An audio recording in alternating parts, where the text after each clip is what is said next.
Hai, saya Arif. Selamat datang di channel saya.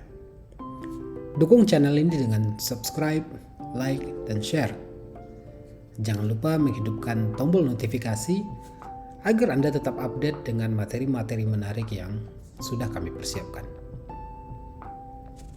Sebagaimana kita tahu bahwa pengetahuan, pengalaman, bahkan insting membantu kita dalam mengambil keputusan. Baik itu keputusan dalam karir profesional maupun dalam keputusan hidup. Ketika keputusan yang diambil berdampak baik, kita mengklarifikasi bahwa pengetahuan, pengalaman, dan intuisi tersebut merupakan sebuah proven strategi atau strategi yang terbukti berhasil.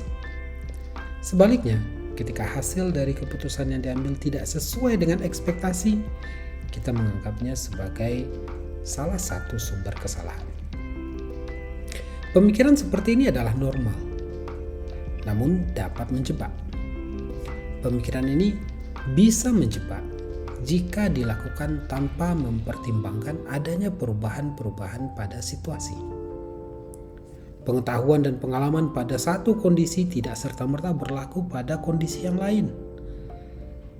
Setiap situasi memiliki karakteristik yang berbeda. Demikian juga dengan permasalahan, kelompok atau individu, bahkan perusahaan.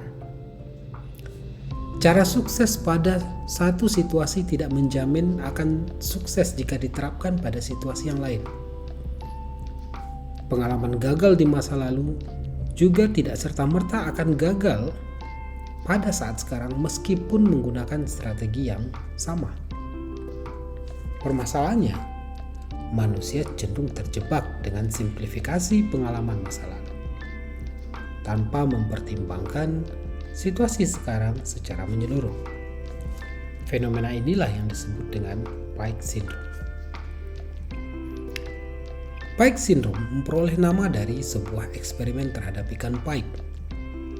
Ikan pike atau ikan tombak adalah ikan yang agresif dan cenderung brutal dalam memangsa ikan-ikan yang lebih kecil. Para saintis melakukan eksperimen untuk mempelajari perilaku ikan pike. Seekor ikan pike dimasukkan ke dalam akuarium yang di dalamnya juga ada ikan-ikan kecil, mangsanya ikan pike.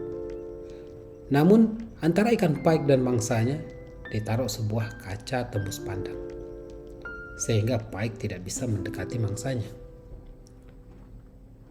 Pike yang agresif menyerang kaca beberapa kali, tentu saja gagal. Sampai akhirnya Pike terdiscourage, kemudian menyerah. Pike menyelam ke dasar kolam atau ke dasar akuarium, lalu berdiam diri di sana. Pada kondisi ini, para peneliti kemudian mengangkat kaca pembatas, sehingga Pike seharusnya bisa dengan mudah memakan mangsanya. Namun apa yang terjadi? Pike diam kelaparan di dasar kolam, tanpa bertindak sedikit pun.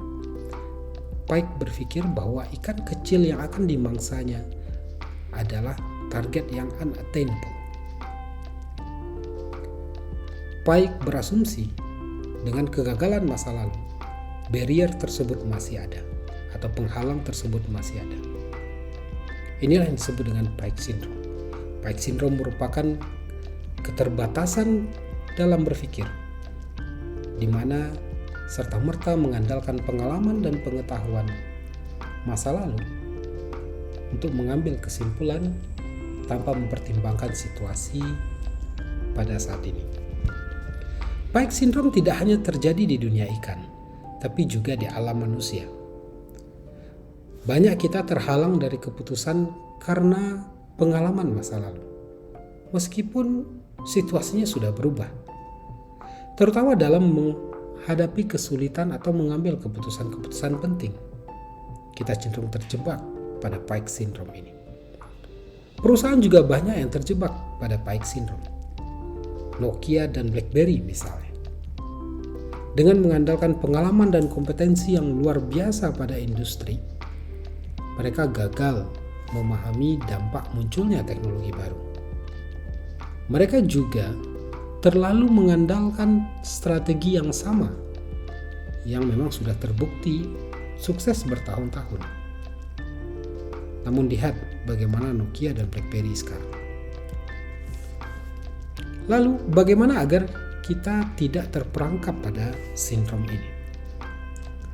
Pertama, yang perlu kita lakukan adalah selalu berupaya untuk mindfulness. Sebagai individu kita memang diharapkan untuk itu. Mindfulness adalah kondisi di mana kita aware terhadap informasi atau terhadap situasi baru dan siap untuk merubah penilaian, kesimpulan, atau mental state kita. Tentunya setelah kita memahami kondisi yang baru. Mindfulness merupakan sebuah kebiasaan dan tidak bisa langsung diinstal ke dalam mental proses manusia. Nah, kita bisa memulai dengan mempraktekkan open mind dalam setiap situasi. Open mind berarti mempertimbangkan ide, argumentasi, atau informasi baru yang biasanya tidak kita pertimbangkan. Ketiga, menghindari diri dari bias judgment, yaitu aspek-aspek yang dapat mempengaruhi penilaian kita sehingga kita tidak objektif dalam mengambil kesimpulan. Seperti halo efek, stereotype, dan juga prejudice. Cara lain yang juga bisa kita biasakan adalah dengan mengambil posisi sebagai the beginner mind dalam setiap situasi. Beginner mind berarti kita menganggap bahwa pengetahuan dan pengalaman yang sudah kita miliki tidak lagi relevan sebelum terkonfirmasi sebaliknya. Dengan cara ini, kita bisa memposisikan diri pada situasi continuous learning.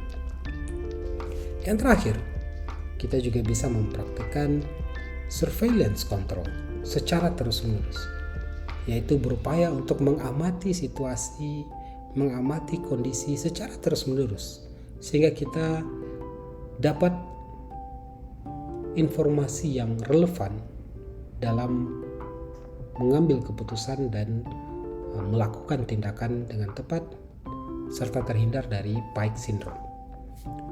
Selamat mencoba.